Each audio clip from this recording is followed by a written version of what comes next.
Hey everyone, welcome to the Vegan Stew. Super excited. This has been in the works for like 6 months. We have been having meetings on Wednesdays, on and off, floods and all this other stuff happening to kind of get this going. We threatened to go in August. Didn't happen. And here we are, September 8th. This is the inaugural premiere episode of the Vegan Stew. We are going to be stirring the pot. We are going to be challenging one another. We are going to challenge you. We are going to share conversation and topics so that you can. Let me see, there's comments. Oh, 5%. There's comments. So we want to hear what you have to say. And I want you to hear our conversation. And I want you to see that 6 women from all over the country can have like intense conversation at times because our topics are going to range anywhere from honey to James Aspie, everything in between.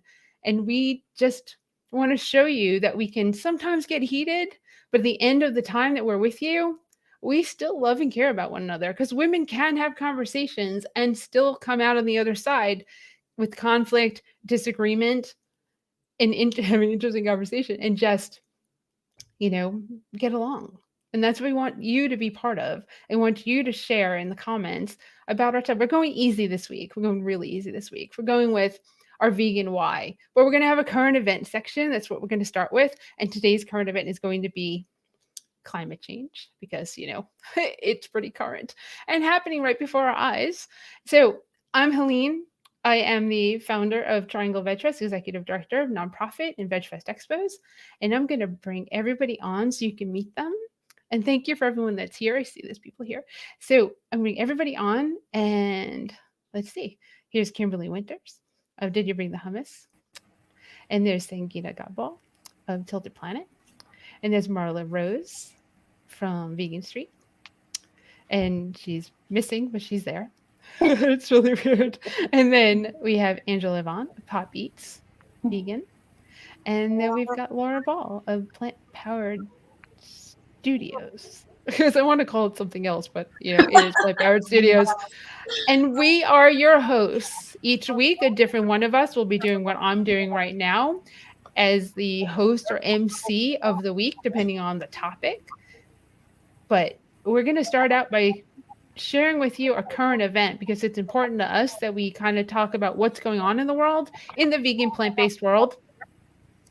And we're going to start out with climate change. And Angela Yvonne, I'm going to throw it to you because you're living it. Well, I'm just super excited to be on tonight. This is going to be a great show. But talking about climate change, I live in New York, and a couple of days ago, we experienced flooding. 40 people died here in New York City because we were not ready for what came about. Now, climate change is something that is happening all over the world.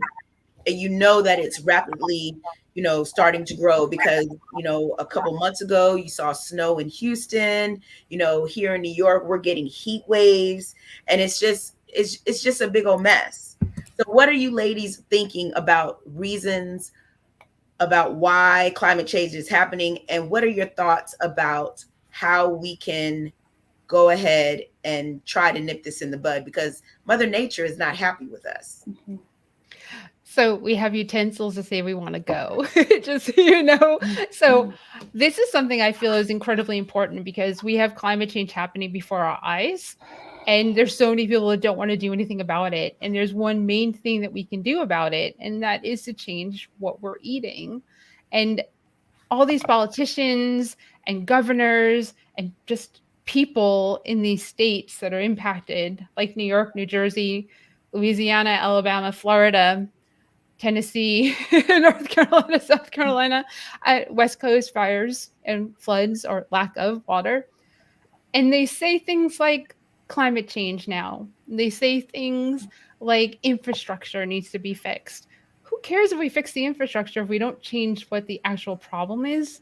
That we need to have that solution because we can't fix the infrastructure to fix climate change. Mm-hmm. We have to fix the climate change by fixing what our actions are.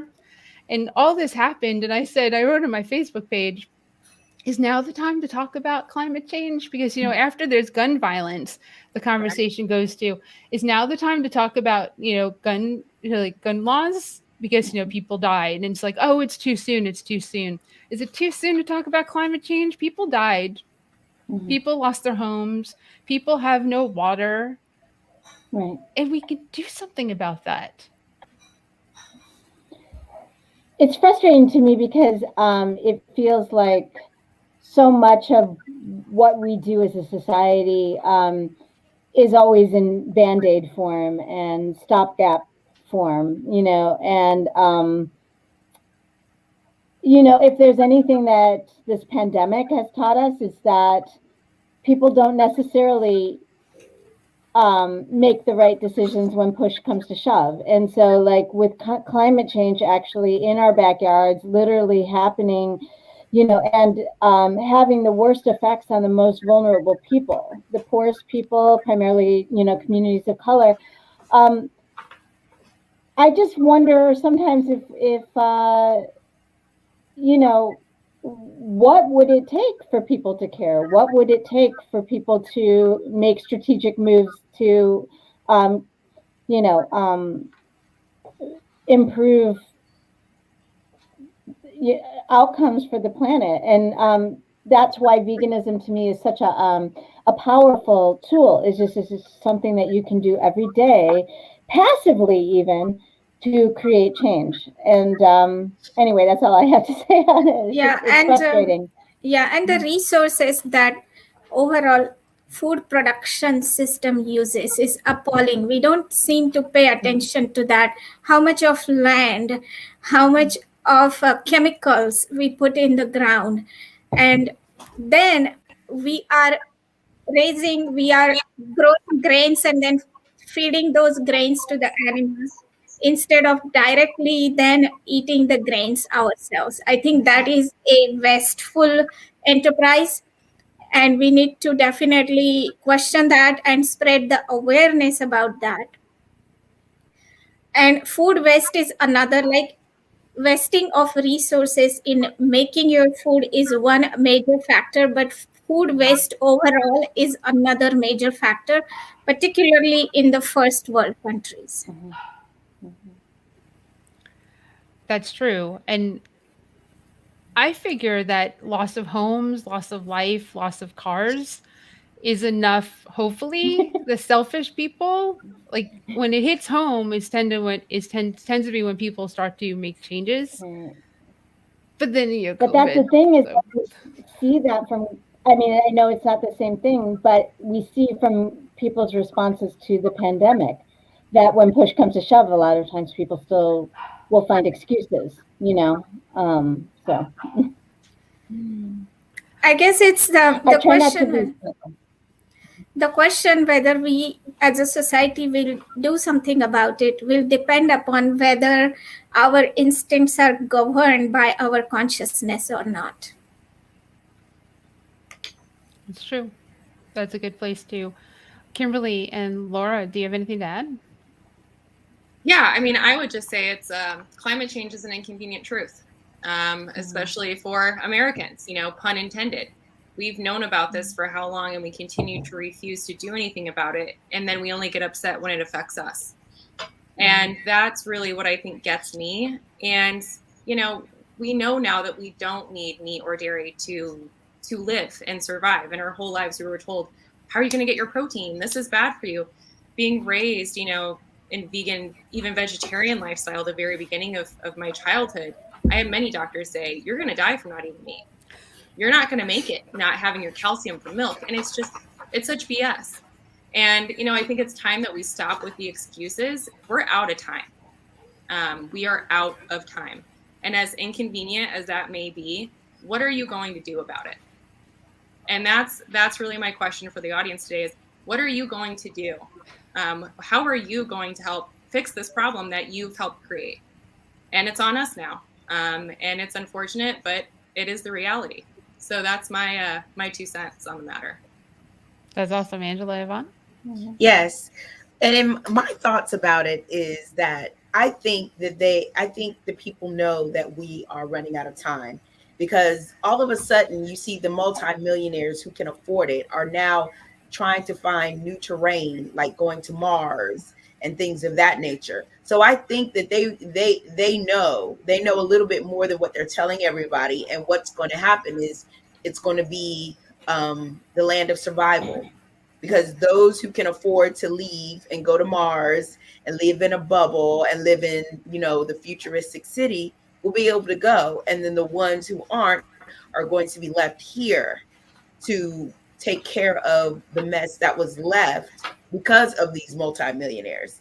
So they're finding that they're going to find a way to go. But I read something, I forgot which magazine or online digital space, that we have about maybe 5 years. We have about 5 years to really nip it in the bud of what we're going to do, because once the 5 year mark gets here, then we're out of time. So then we're going to have to really figure out how to adapt. And I tell people now that this is the time for you to go plant-based, vegan, because sooner or later that steak is going to be costing you $500, just like when we couldn't get an avocado. Y'all are going to be paying for those steaks, so you might as well come on over to this green side. Just come on over and be all right with yourself. That's it. Yes, and I would love to just say, to your point, Angela, greed isn't sustainable. And I don't think there's one thing that's upsetted me more than seeing a space war between two incredibly rich men and not doing anything to help this planet. Is so infuriating. And one of them being one of the biggest contributors to our carbon footprint, Amazon. Absolutely. And there's so many things that they can do to prevent that, and they refuse to do anything. And that's what I think we need to come to an agreement to as a society, is that the way that we're living with this greed isn't sustainable. That's how we've ruined this planet, and this is how this planet will die. Yes. Kimberly. So I think a huge problem, right, when we, when Helene, when you were like, maybe if it's touching people in their lives, they're the ones losing their cars, their homes, their families are dying because their house was flooded. Maybe if it hits them, then that will make them change. But I think the problem, especially here in the US, is that we're always expecting someone else to do it. I don't need to do this. Somebody else is going to do this. I'll just wait for another person who is braver or has better connections or has more money or wants to do it instead of me. And then to a point Marla made earlier, that like being vegan, like you can be passive about it. You don't have to be here on a live show talking about veganism. You can just make those choices in your own life and still have a significant impact. You don't have to be out and be an activist. So, choose how you want to do it, but do it so that we have a planet more than 5 years from now. Yeah. Exactly. It's the starfish. Remember, everyone, that you can, as an individual, you can make a difference. And just go look up the starfish story, because I want Sangeeta to say what she says, and we'll move on to our vegan wants. Yeah, so one quick comment is that there is a big ethical question that nobody is asking these billionaires who are going to Mars is, why are they using resources on Earth to go to Mars? Right? They should be asked that question, and it's imperative that they're going to add to climate change. What is the environmental impact of all these rockets shooting up? That's a good point. Well, thank you, ladies. That was a great conversation. Current event is climate change. It could be the current event every week. Wait, Marley, got one more thing to say? Yeah, I just wanted to say really quick to sort of just tag on to what Kimberly was saying, is not only do people kind of expect someone else to carry the weight of creating change, we also kind of place the burden of guilt on others, or I should say responsibility. So it's like, it's this industry or that industry. Well, what's our role as consumers? Our most powerful role is to step out and not engage, and to say, I am not funding this industry anymore. So why more people don't just embrace that is beyond me. Anyway, I that's agree, it. Marla. And also, Mhm. we're on the same team, right? And Yeah. that's what always irritates me too. Like, hey guys, same team. We all live on the same planet. And while I think space exploration is very, it's something we need to do, but let's leave that to NASA. Let's not leave that to two of the richest men on the planet. You know, you want to help with that? Great. Donate to NASA. And why don't you do something about the way that you two are doing business that actually negatively affect and impact our planet? Thank you. It was a great discussion. It's for our first one. Yay. And granted, we all get along, but I can't wait for the ones where we don't. Just so you know, it's why you want to keep watching every week. So just a reminder, we're every Wednesday at 7 p.m. Eastern Daylight Time and 4 p.m. Pacific Daylight Time, and every Wednesday except for the first Wednesday of the month. We need to plan. So we take a Wednesday to do that, or a break, or something, whatever it is. But each week, we're going to go into a more specific topic for us to the really juicy part of the conversation, the really like get in there, stir the pot, type of conversation. But this week it's a softball because it's all brand new for all of us. So we're going to make it pretty easy. And we're going to talk about our vegan why. And this is the only time that we're going to tell you why we're vegan. So if we're asked in the future, why are you vegan? We're going to refer you to this episode because most vegans are frustrated with being asked, why are you vegan? So here we're going to go, and this is who we are, and watch it again if you want to know. And I'm going to start us off. So why am I vegan? Well, I started as a health vegan, not vegan actually. I started. Oh, my Siri just came on. Let me see if I get rid of that. That's so funny. I didn't ask her. So actually, I switched over for health reasons, and I've been in this for over 30 years. So I went full vegetarian when I was 19 years old. At 15, I gave up red meat. By 19, at 18, I met a vegan activist, like, what do I call him? He had a mohawk. It was a lot of fun. I met him. His name is Scott. And when I was 18, that was 1988. So a vegan in 1988 didn't drink anything. He drank some really, really disgusting soy milk, which I was like, that's so gross. But there was not a lot of vegan food at that point. At least there always is, because apples, bananas, and all that. But I thought that was like he was going to Manhattan with like protesting animal rights and everything. And I understood animal rights way before I understood going vegan, because I went vegetarian, but I also went cruelty free. And I stopped wearing leather, and I changed I went that direction, oddly enough, without changing the eggs and the dairy, part of my diet. And that kind of ebbed and flowed over 30 plus years. I moved to Hi, Diane. I moved to North Carolina. I lived in New York, California, and I took my moving to North Carolina to go vegan. I met an incredible community here in the Raleigh-Durham area. And I moved here in June of 2011. My 10-year anniversary just passed. And by October, it's fall. The fair time is when I kind of go with it. Whenever the state fair is, that's when I made the decision to go vegan. So I went to the state fair as a vegan, and there was no food. It took 2 hours. I went to state fair hungry as a vegan, and it took 2 hours to find anything vegan at the state fair, and I was really hungry. So I will not forget that. I just don't know the dates. So North Carolina is what made me go vegan, and I started as health reasons, but I already understood the ethical, and just kind of ran with it. Started producing vegan festivals and expanded to multiple states. And my activism is events, and we reach tens of thousands of people every year by producing vegan festivals. And of course, Virtual Veg Fest Live because of COVID, the Vegan Stew now because of COVID, because this probably wouldn't be happening if COVID didn't happen. This wouldn't have even been an idea that I would have even come up with.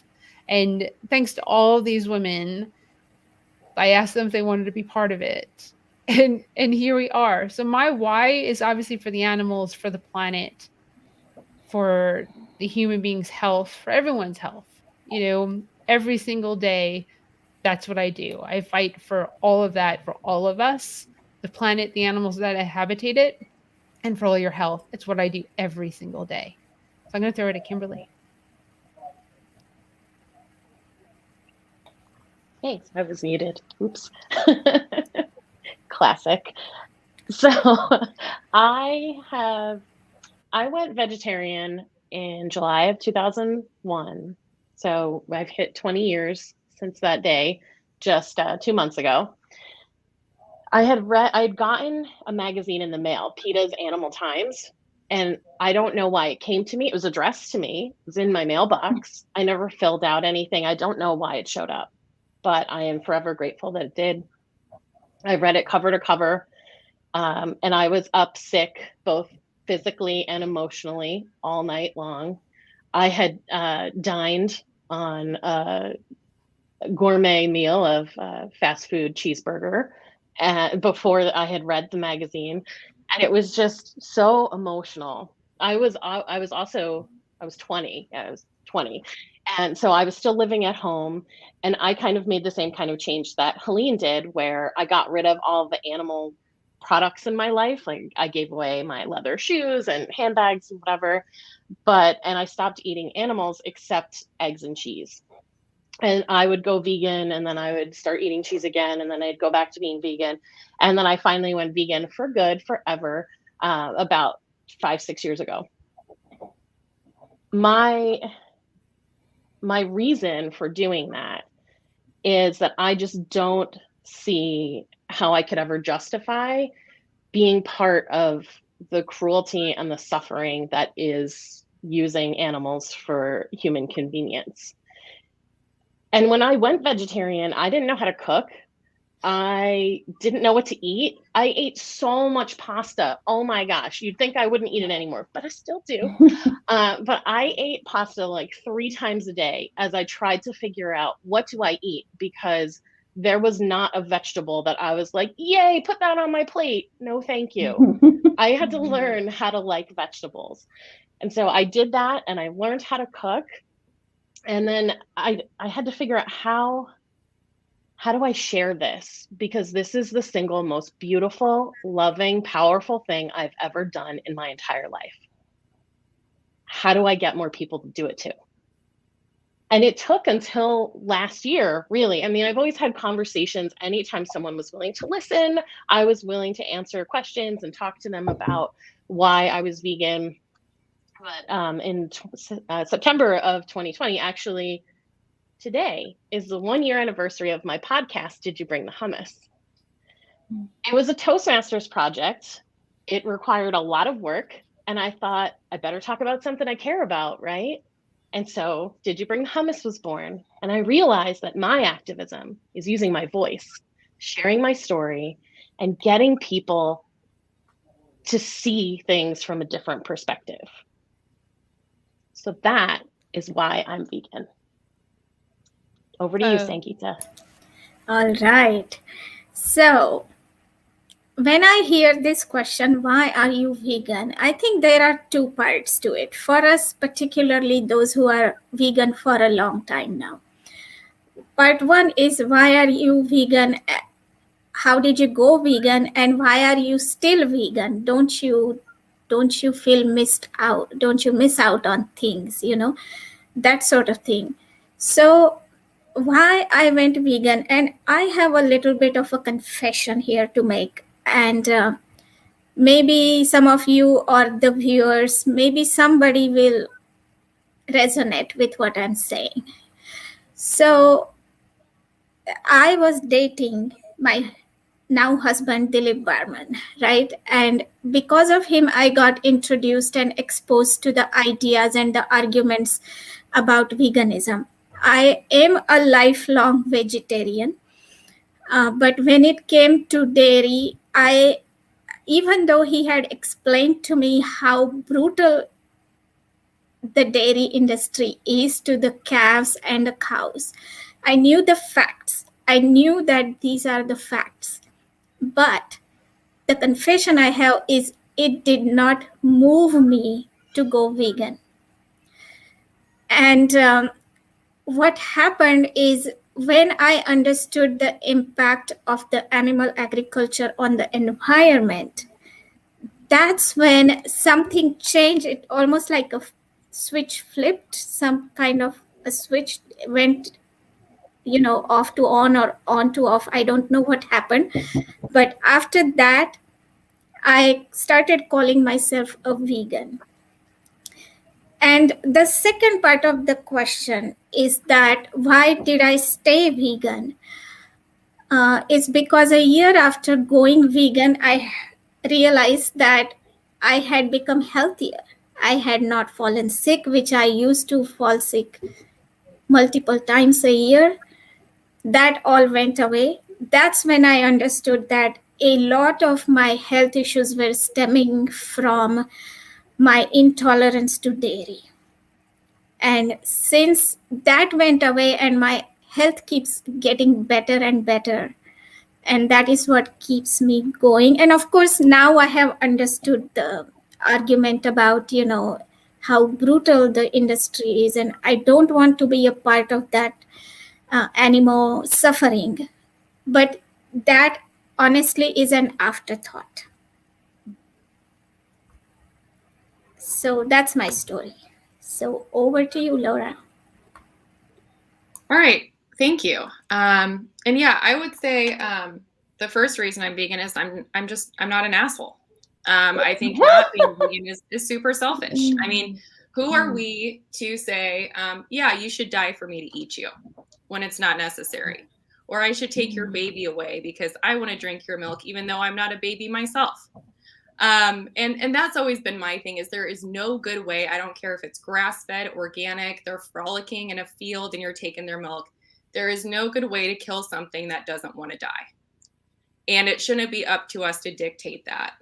And that's kind of always been my thing. I was pretty fortunate. My parents turned us, vegan first, then we went vegetarian and then vegan again. Long story. But, essentially they started when I was about 3-4 years old in Frankenmuth, Michigan, in the early 90s. And so that was an experience in itself. I upset a lot of people in my school telling them that they're eating cow hooves with their Jell-O.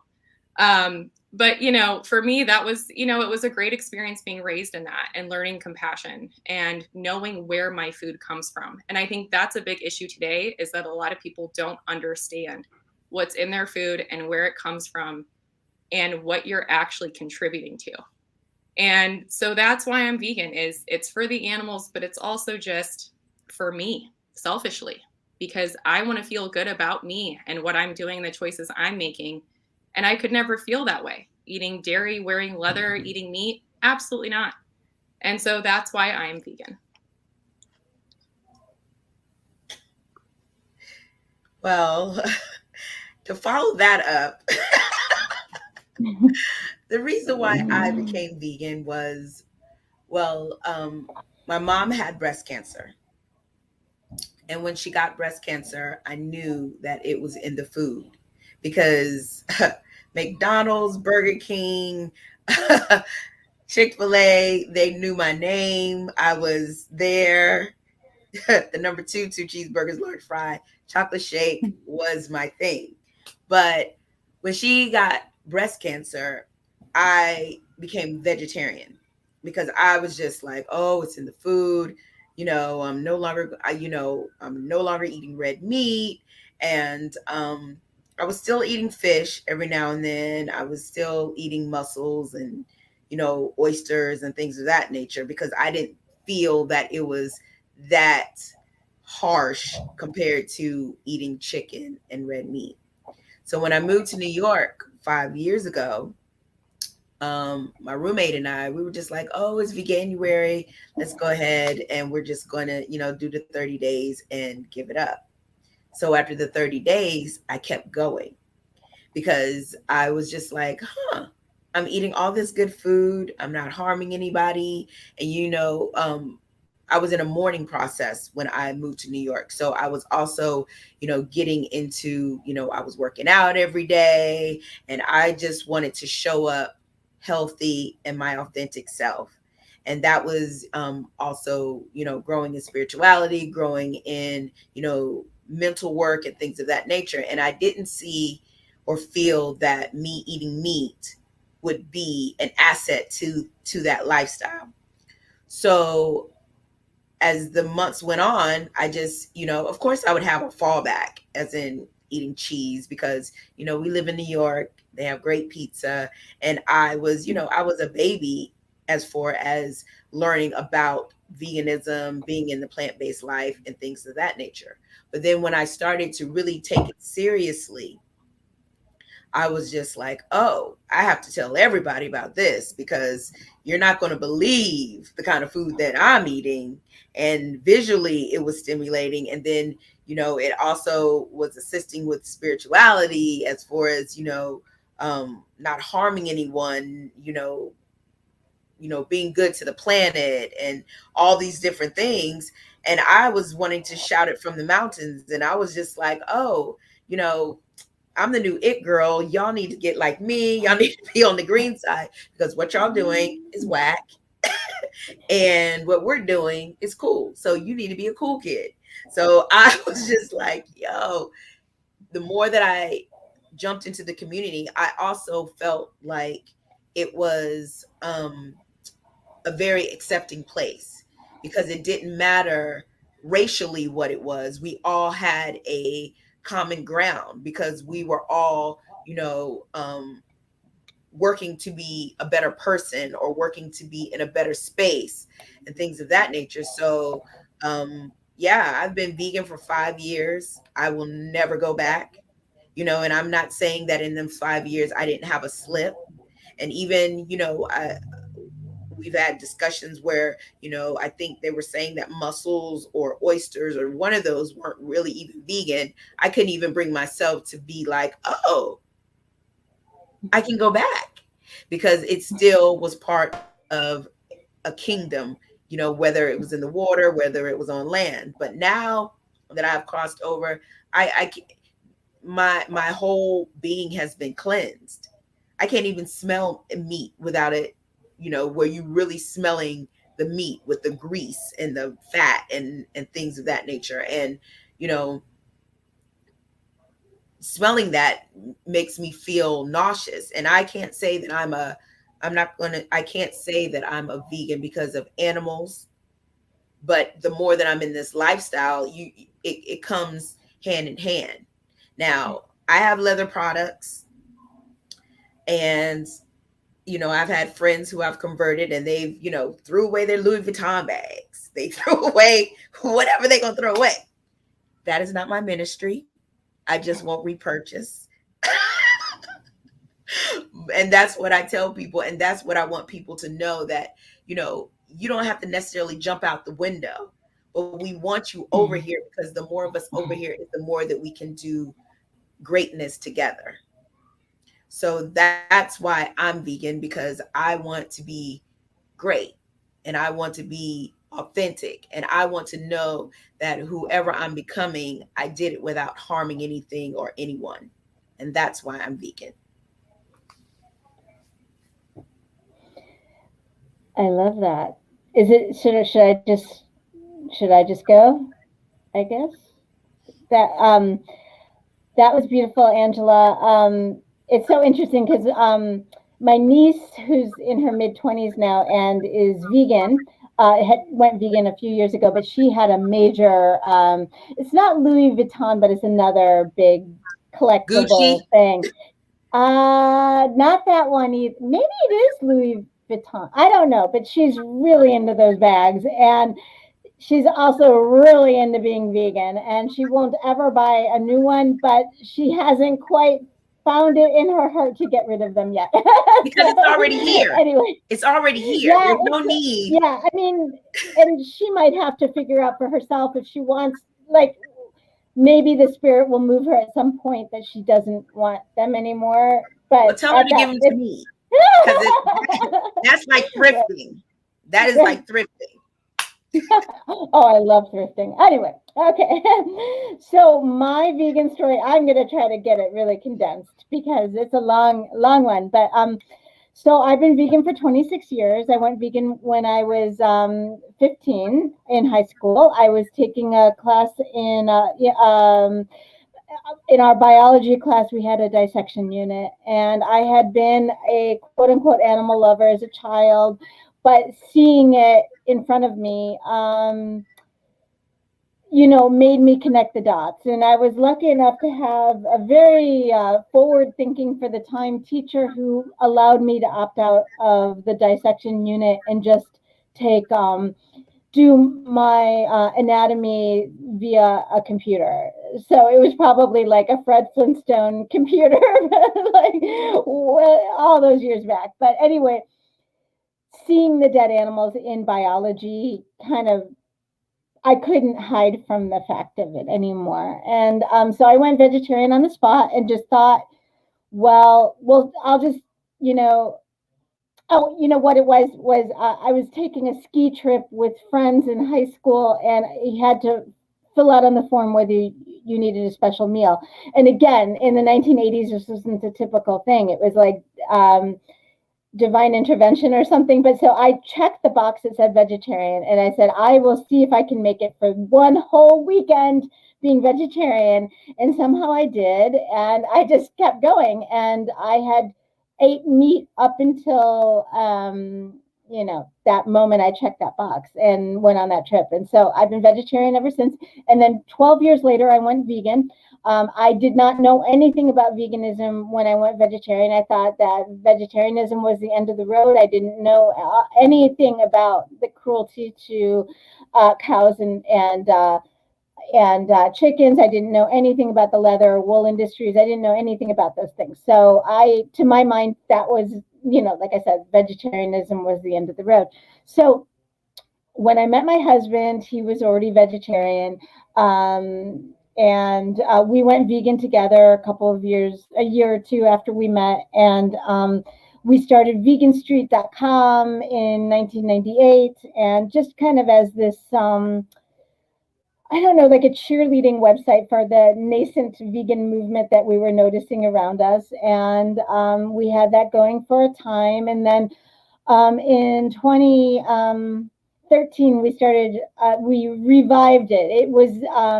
It was dormant for about 10 years. And then we revived it in 2013 because we were just seeing these memes on social media, and they were so poorly done. And my husband's a graphic designer and from, an advertising background. So we thought this is something we can contribute our skill sets to. So, anyway, we revived Vegan Street, and that's what we do.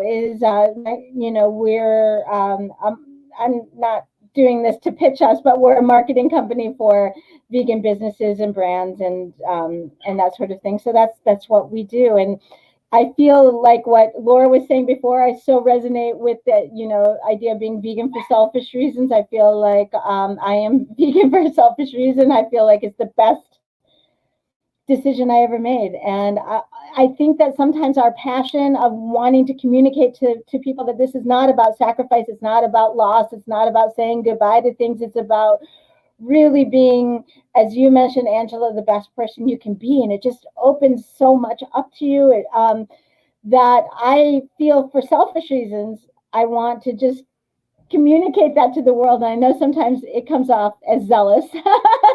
So I've learned to try to tamp down on that a little bit. But anyway, I'm vegan for the animals. I'm vegan for all the many benefits, but the underpinning of it was always the animals. And all this other stuff is so much value added that I don't mean to diminish it. But I would be vegan regardless of anything. So anyway, that's my story, and I'm sticking with it. That's awesome. Thank you, thank you, thank you for all of you sharing your vegan stories, your vegan why. I relate to Kimberly a lot because we kind of have a similar path, even though I'm a little older. We have a similar path in the sense that when I went vegetarian at 19, I didn't eat vegetables. Onions, carrots, peas, potatoes, iceberg lettuce. That's it. That's it. My family was like, this won't last. This won't last. You're not gonna. You don't eat. You're going vegetarian, and the key thing about vegetarian is vegetables. Well, that's what we all think, right? It's not really the truth. It's not just eating vegetables.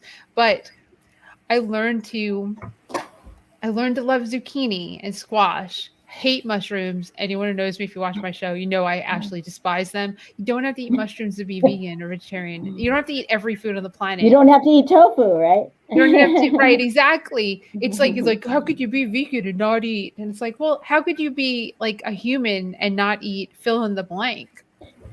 Right? Right. Because you don't eat every food. There's no person that likes every single food on the planet. Just don't pick on me because I hate a certain food or a few foods. So like beets and sprouts. But I don't like dirt flavored stuff. That's my thing. My smoothies are not dirt flavored. That's See, dirt okay. is my favorite spice. Yeah. Right? People like literally drink like dirt flavored stuff. Wheatgrass, great for you. Not going down my throat. Kind of went on a tangent, but that's okay because that's what we're doing. Our vegan wise are helping you to understand who we are, who your hosts are, who we're going to be, our different personalities. Laura really showed hers right off the bat, and and that's important because that gives you an idea of kind of where we're going to stand when we get into different topics. And like I said, we're keeping this one light and letting you get to know us. And next week, we're going to dive in because we're going body shaming next week. We're going inclusivity, body shaming. We're going to talk about that because it's a really important topic. And Kimberly is going to lead that talk next week. So just so you know, but I feel like we have an incredible group here for everyone to learn and listen to. And just so you know, I'm North Carolina. Kimberly's in unmuted. New Jersey. Sorry. Yep. Sangita. North Carolina. Laura. California. Angela Yvonne. New York. Marla Rose. Chicago. Illinois. In case you don't know, because we can't make assumptions. So we kind of are a nice segment of the country. Go ahead, Marla. You got something? No. Nope. So we kind of a nice little like segment of a lot of the country that we kind of represent in the cities or the states that we live in, and kind of hopefully you can relate from where we're coming from. I'm not sure most of us are born and raised where we are. So that's one of those things like India, New York. So obviously Michigan, right, Laura? Yep. Yep. I'm a Michigander through and through. Angela Yvonne, where are you from originally? I was born in Guam. Guam. Yeah. So, and Kimberly? New Jersey. New Jersey. Oh, okay. Sorry, I'm so boring. Okay. But that's what we wanted to provide everybody is a nice little segment of the country. And then of course we have someone watching from Canada. Darlene was watching from Eastern Canada. And Susan's here and Steven's watching. I know that too. And then who else is watching? And Tammy's loving each of your stories. And Richard, thank you. Also, very enjoyable stories. Really appreciate it. I think Richard is someone who watches Kimberly's show every week. So Diane too. Fireside chat with Kimberly. So that's awesome. Thank you for tuning in for everything that we do. So I'd like to kind of close this out. And each of you want to say something to close it out?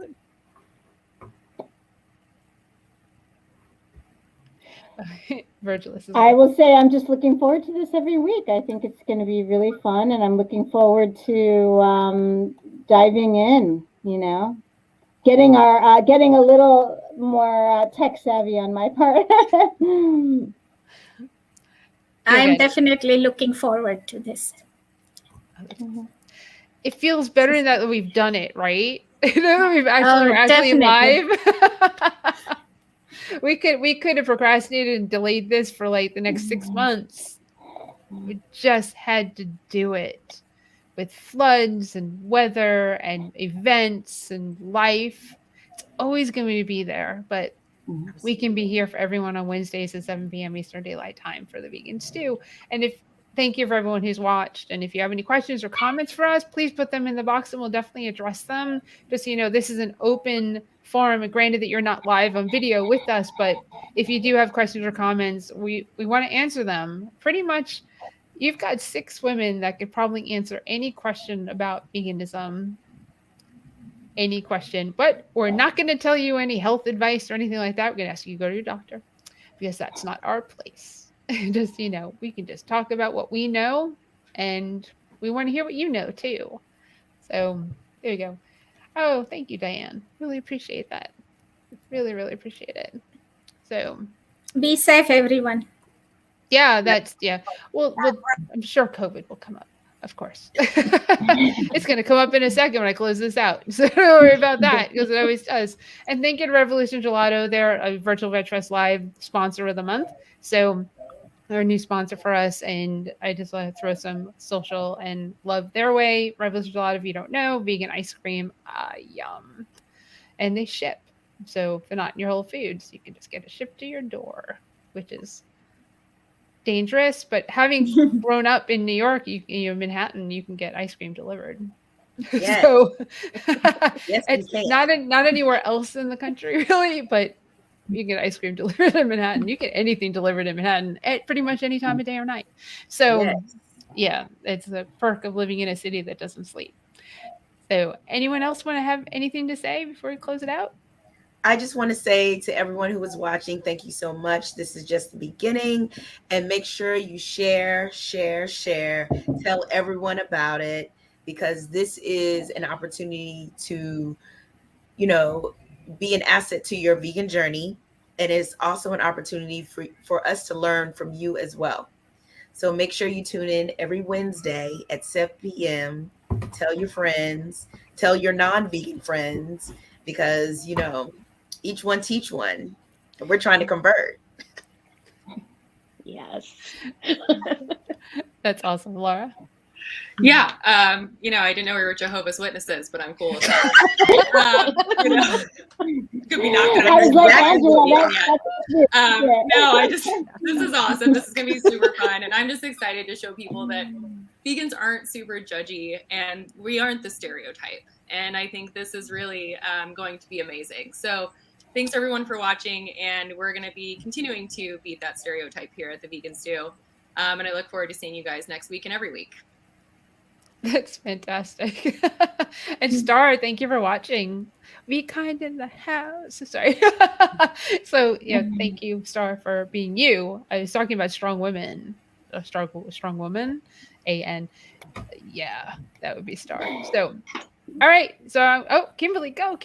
Yeah, I just have a quick comment. So not only do we want to show that vegans are not super judgy, also vegans are not super skinny. We got some some chunky ladies and gentlemen amongst the vegan group. So you don't have to look a certain way in order to be vegan, and we'll talk about that next week. That was perfect. Well, thank you, ladies. I'm going to close us out now, and we'll see you in a few minutes so we can go over what we just did. Right. Bye. Bye. Bye. Well, thank you so much for joining us for the Vegan Stew for our inaugural show. Thank you, Virgilis. I can't wait for next week's show as well. And the fact that each of us will host, you'll have one of us doing what I'm doing every week. It won't be the same, which makes me really happy. I have my own show. I can do that. And let's talk about what I close out my shows with. Well, there's a virus out there, COVID. Please wear a mask when you go indoors. Actually, we're requiring masks at our events outdoors because it's a little dangerous out there. And I've been saying this probably for over a year and a half now. But when you wear a mask, please wear it over your nose and under your chin. Otherwise, it renders it useless. Because if you can breathe through your mouth without a mask, it needs to cover that. And it makes yourself safer. And you know what? All 6 of us are pro-vaccination. I can speak for all 6 of us. We've talked about it.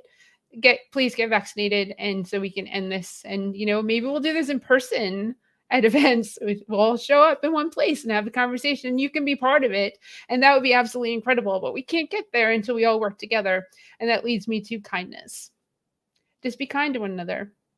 It's really important. A lot of people are going through a lot of hard times, and we need to be cognizant of that and make sure that we just take a breath, be patient, be kind, think through your words, and, let's move forward.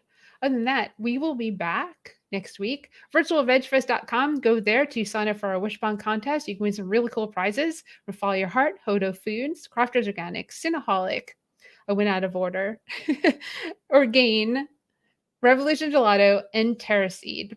They have all donated prizes to us so that you can win them monthly on a monthly basis, which is absolutely amazing. If you'd go and enter our Wish Pond, very easy, virtualvegfest.com, hit the contest tab, enter our Wish Pond, get tons of entries for doing cool things like subscribing to our social media.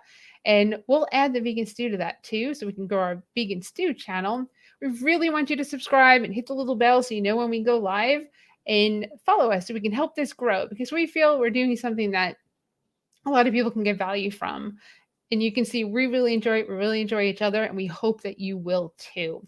So we will see you next week at 7 p.m. Eastern Daylight Time on Wednesday, which is 7 days from now, which is the 8th. So it's the 15th of September. And we can't wait. So have a great night. And again, thank you for your support in us growing this, because, like we said, we're excited. Bye, everyone.